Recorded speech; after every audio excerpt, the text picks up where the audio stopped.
조선일보에 보도된 사드에 관한 미국의 반응 소개하도록 하겠습니다. 문재인 정부의 사드 발사대 4기 추가 배치 연기에 대해 미국 정치권과 언론이 민감하게 반응하고 있다. 트럼프 행정부가 사드 배치를 향후 한미 관계를 좌우할 핵심 이슈로 여기고 있기 때문이다. 이렇게 분석 기사를 냈습니다.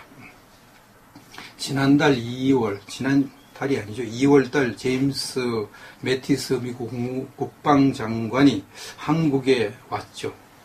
그래가지고 사드에 관해서 집중 논의를 했습니다. 그때 매티스 장관이 말하기를 사드는 우리 동맹과 우리 군대를 방어하기 위한 것이다. 이걸 아주 강조하고 돌아갔습니다. 워싱턴에 이제 어떤 외교관이 발표한 것 보니까 사드 배치는 동맹의 이름으로 결정한 것이다. 중국의 압박 때문에 한국이 사드 배치를 주저한다면 앞으로 중국이 압력을 행사할 때마다 동맹의 결정을 바꿀 수 있다는 뜻으로 해석될 수 있다. 중국이 사드 반대한다고 이번에 만약 사드를 이렇게 배치하는 걸 늦추거나 또 이것을 취소하거나 하면 앞으로 이제 중국은 사사건건 중국의 이익에 반대하는 것 다 할 건데 어떻게 할 것이냐? 그럼 한미 동맹이 깨질 건데 어떻게 할 것이냐? 이렇게 지금 말을 하고 있습니다. 헤더 노어트 국무부 대변인 논평을 소개합니다. 사드 배치는 미국 정부에 엄청나게 중요한 일이다. 최고위급에서 논의되고 있는 사안이다.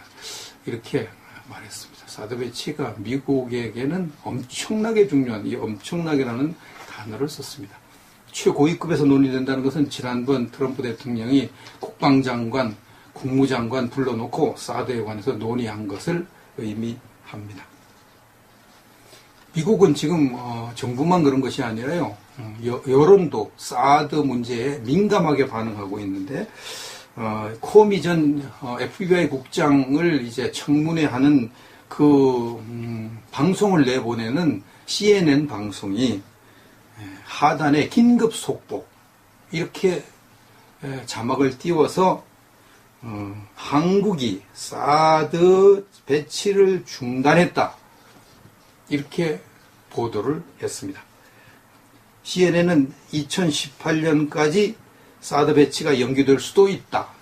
이렇게 여론을 이끌어가고 있습니다. 그러니까 이것을 본 미국인들이 굉장히 민감하게 반응할 것은 불을 보듯 뻔한 일입니다.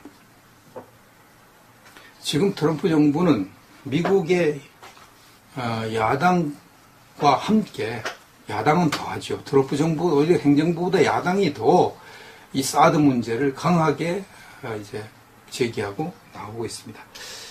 이렇게 이제 트럼프 정부를 불편하게 하고 있는 이 문재인 정부가 이번 6월달 한미 정상회담을 할 때 어떤 일이 일어날 걸까요? 어떤 일이?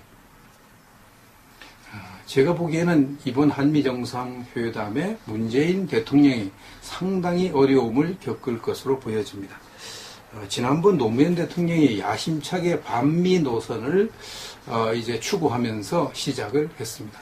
근데 미국 대통령과 회담 한번 딱 하고 난 다음에 반미 노선 브레이크가 딱 걸렸죠. 그리고 마지막에는 이제 친미 노선으로 돌아섰습니다. 그건 다 알려진 사실입니다. 박근혜 대통령이 좌파의 요구에 따라서 지나치게 일본군 위안부 문제를 방치하거나 동조하는 쪽에 섰습니다. 그래서 오바마 대통령하고 회담 한번 하고 난 다음에 부랴부랴 일본군 위안부 문제 합의를 했습니다. 일본과. 그렇기 때문에 여론에 상당한 어려움을 겪었는데 그만큼 미국 대통령의 힘이 강하다는 것을 상징적으로 보여주고 있는 것입니다. 우리나라보다 굉장히 강한 강대국인 독일 메르켈 총리도 미국 대통령을 상당히 어려워하죠. 미국 대통령. 그만큼 미국 대통령의 힘이 강하다는 것을 이것도 보여주는 것입니다. 이번 6월 말 한미 정상회담 할 때 문재인 대통령은 아마도 땀깨나 흘릴 것으로 여겨집니다. 트럼프 같이 그렇게 좀 강력한 뭐가 있고 또 독특한 뭐가 있고 밀어붙이는 스타일을 상대하는데 과연 힘없는 한국 대통령이 그 앞에서 어떻게 버텨낼지 유추가 주목됩니다.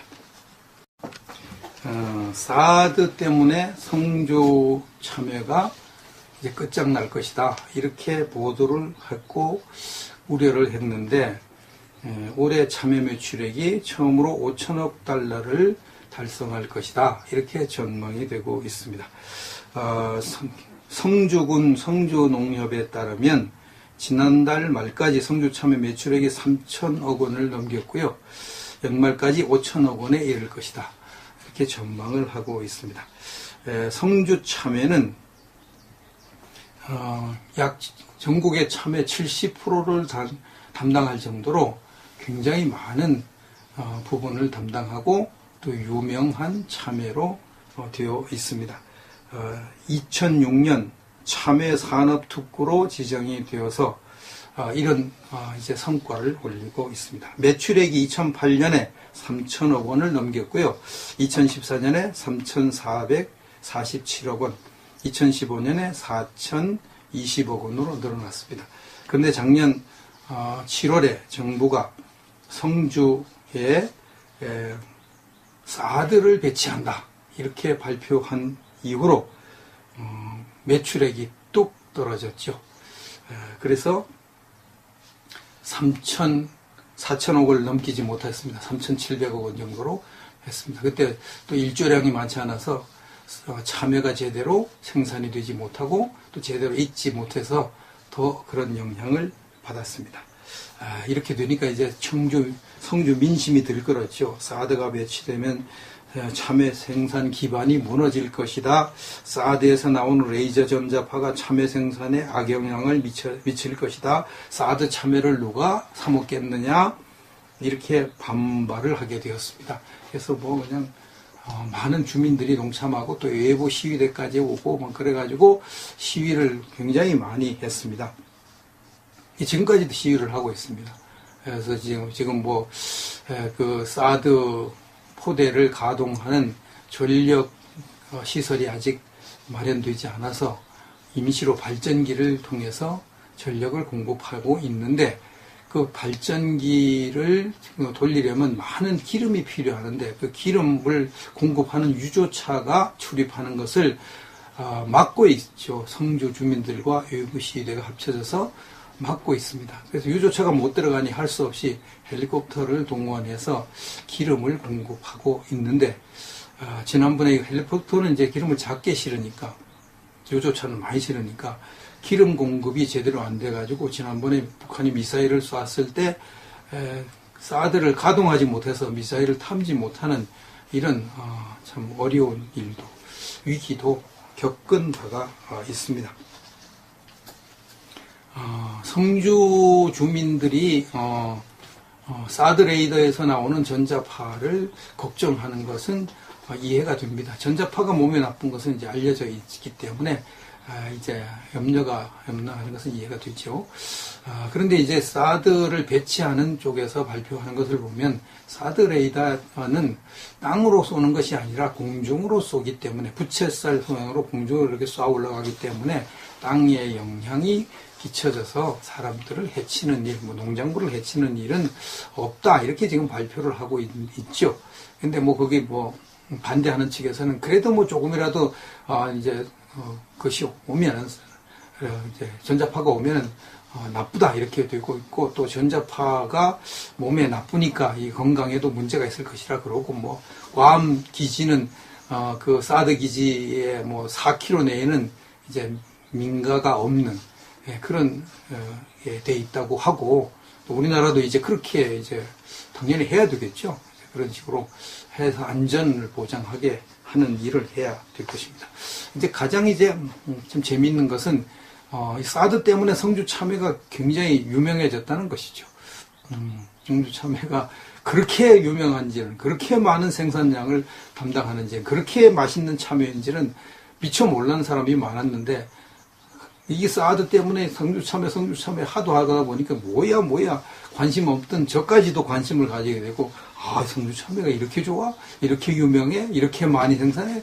저도 이번에 알았거든요. 이런 사람들이 많으니까 성주는 이제 가만히 앉아서 성주 참회를 전 국민에게 선전하는 효과를 본 것도 사실이죠. 또 뭐 하나 효과를 생각한다면 성주가 가장 안전한 지역이 됐다는 것. 북한의 미사일이 날라오면 이제 사드가 다 막아줄 테니까 적어도 성주는 미사일 맞을 염려가 없으니까 그 안보적인 측면에서도 상당히 안전한 곳이 됐다. 이런 생각을 할 수가 있는 것입니다.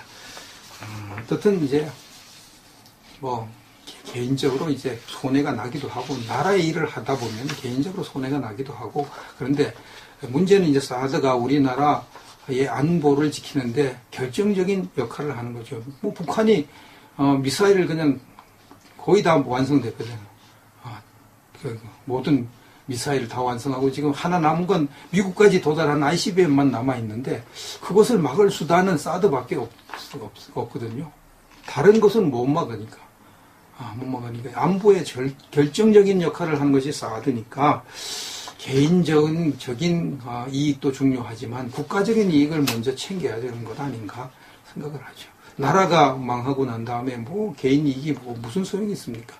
비참해지니까 성주 주민들이 그래도 좀 양보하고 그래서 이 사드를 갖다 놓는데 협조를 하는 것이 장기적으로 좋지 않겠는가 그런 생각을 하게 됩니다. 지금 트럼프 정부는 미국의 야당과 함께 야당은 더하죠. 트럼프 정부 오히려 행정부보다 야당이 더 이 사드 문제를 강하게 이제 제기하고 나오고 있습니다. 이렇게 이제 트럼프 정부를 불편하게 하고 있는 이 문재인 정부가 이번 6월달 한미 정상회담을 할 때 어떤 일이 일어날 걸까요? 어떤 일이? 제가 보기에는 이번 한미 정상회담에 문재인 대통령이 상당히 어려움을 겪을 것으로 보여집니다. 지난번 노무현 대통령이 야심차게 반미 노선을 이제 추구하면서 시작을 했습니다. 근데 미국 대통령과 회담 한번 딱 하고 난 다음에 반미 노선 브레이크가 딱 걸렸죠. 그리고 마지막에는 이제 친미 노선으로 돌아섰습니다. 그건 다 알려진 사실입니다. 박근혜 대통령이 좌파의 요구에 따라서 지나치게 일본군 위안부 문제를 방치하거나 동조하는 쪽에 섰습니다. 그래서 오바마 대통령하고 회담 한번 하고 난 다음에 부랴부랴 일본군 위안부 문제 합의를 했습니다. 일본과.